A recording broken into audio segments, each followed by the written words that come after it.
a la nueva del grupo 9311. En esta ocasión me tocó exponer lo que es el tema de litología y estratigrafía. La litología estudia lo que son las propiedades químicas, físicas, granulometría y lo que es el tamaño de las partículas de las rocas. Al igual que esta sirve para el estudio del relieve y cómo es que se forma. El relieve de roca se clasifica en 3 diferentes formas, como ya lo hemos conocido, que son las rocas ígneas. Estas son formadas por el magma que sale del manto, y las sedimentarias, estas son formadas por acumulación de materiales como lo pueden ser seres vivos y otros tipos de materiales. Estos se van formando capas y es así como igual se van formando las rocas sedimentarias. Metamórficas, estas son formadas por el aumento de la presión y el calor del centro de la Tierra, y bueno, estas nuevamente se recristalizan y se aumentan lo que son nuevos materiales, y es así como se forman nuevamente lo que son las rocas metamórficas. La estratigrafía es el estudio e interpretación de la secuencia tanto vertical como horizontal de las rocas estratigráficas. Al igual se encarga de lo que es la cartografía y la correlación de estas unidades de roca, también de los procesos que originan la formación de rocas sedimentarias. Los objetivos de la estratigrafía son la identificación de materiales, la interpretación genética de las unidades, la correlación y asignación de tiempo de los procesos de cada roca y el análisis de cuencas. Algunas características que nos sirven para reconocer y reconstruir secuencialmente lo que son eventos geológicos, son lo que son sus formas, sus comportamientos, propiedades físicas y geoquímicas, al igual que la distribución y contenido de fósiles. Geología estructural y discontinuidades. ¿Qué es la geología estructural? Es la rama de la geología que se dedica a estudiar la corteza terrestre y sus estructuras, la relación de las rocas que la forman y la geometría de las rocas, así como la posición en que aparecen estas en la superficie terrestre. Interpreta y entiende la arquitectura de la corteza terrestre y su relación espacial, determinando las deformaciones que presenta y la geometría superficial de las estructuras rocosas. El objetivo de la geología estructural: determinar cómo es la estructura de la corteza terrestre, forma, dimensiones y composición. Determinar cuándo se formó la estructura y bajo qué condiciones. Fuerza y esfuerzo. Para describir las fuerzas que forman las rocas, la geología estructural utiliza el término esfuerzo, que es la cantidad de la fuerza aplicada sobre un área determinada. Puede aplicarse de manera uniforme en todas las direcciones o de manera no uniforme. Hay 2 tipos: esfuerzo de confinamiento y esfuerzo dirigido. El esfuerzo de confinamiento es derivado del peso de las rocas superadyacentes y actúan uniformemente en todas las direcciones. El esfuerzo dirigido, derivado del empuje tectónico, es el responsable de la posición de las estructuras tectónicas. Esfuerzo compresivo. Los esfuerzos compresivos son asociados con las colisiones de las placas.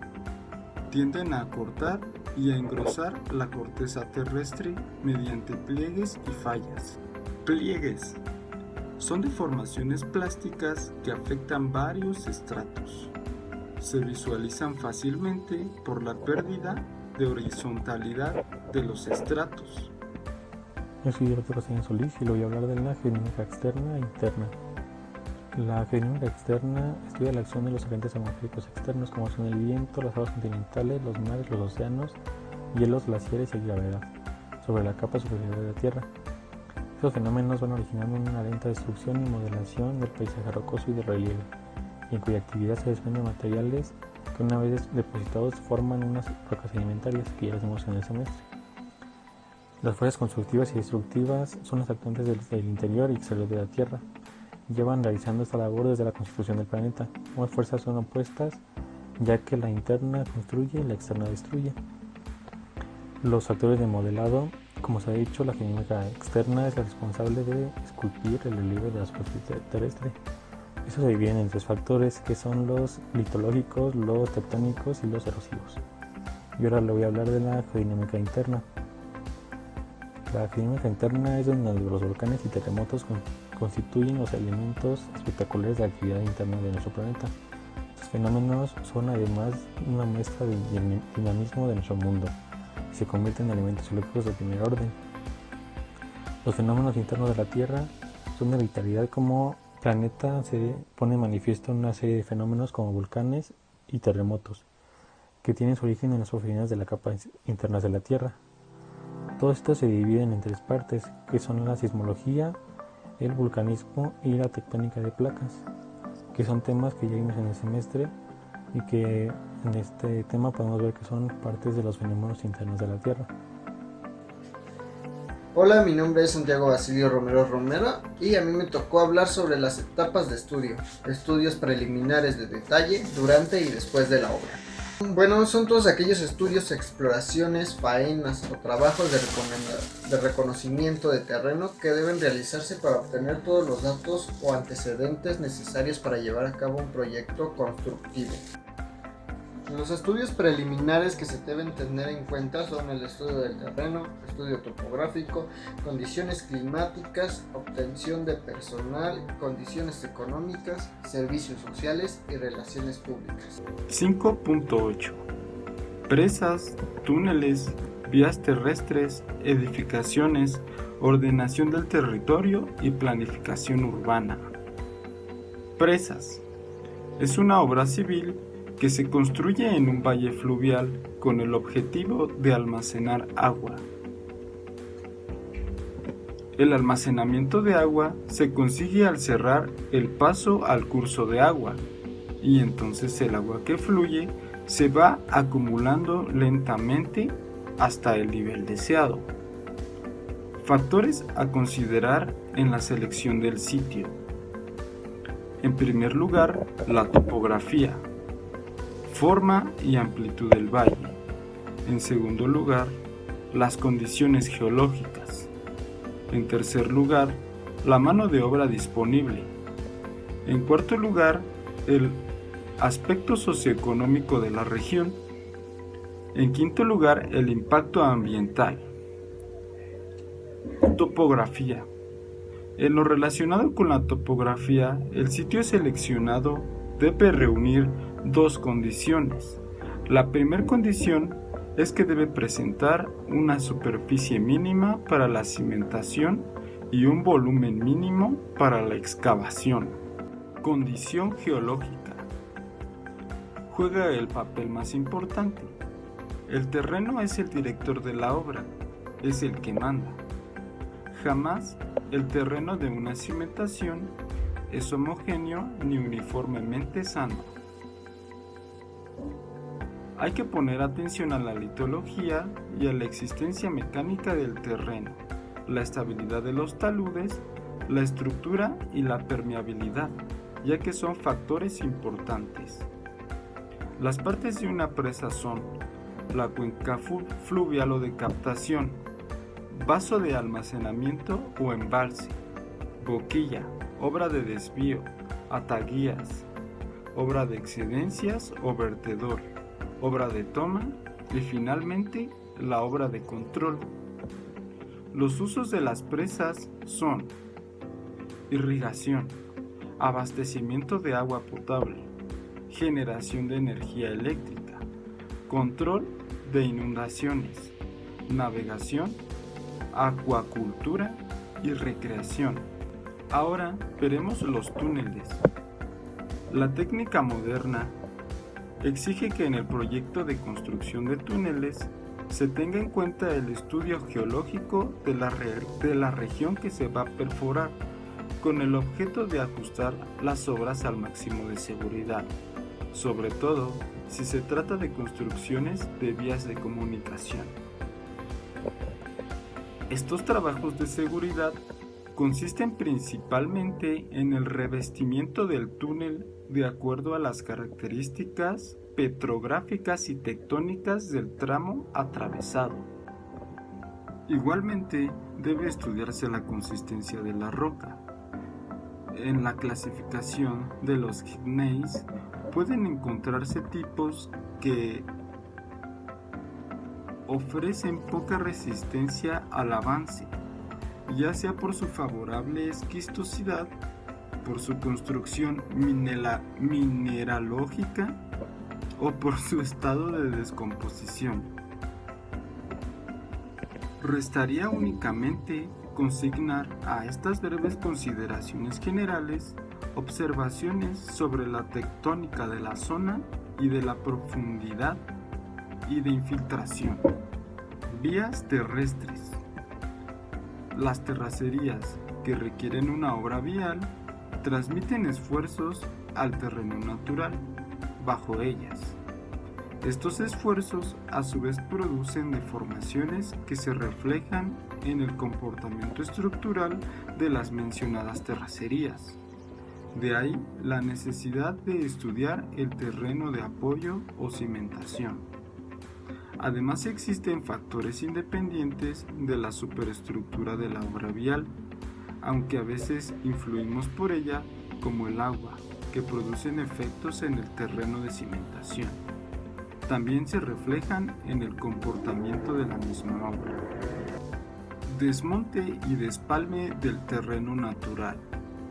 Como fase previa a las operaciones constructivas propiamente dichas, la construcción de terracerías suele exigir una limpieza a fondo del terreno natural, que se denomina desmonte, en lo que se refiere a la eliminación de vegetación, incluyendo árboles, y despalme cuando se refiera a la eliminación de una capa superficial del terreno.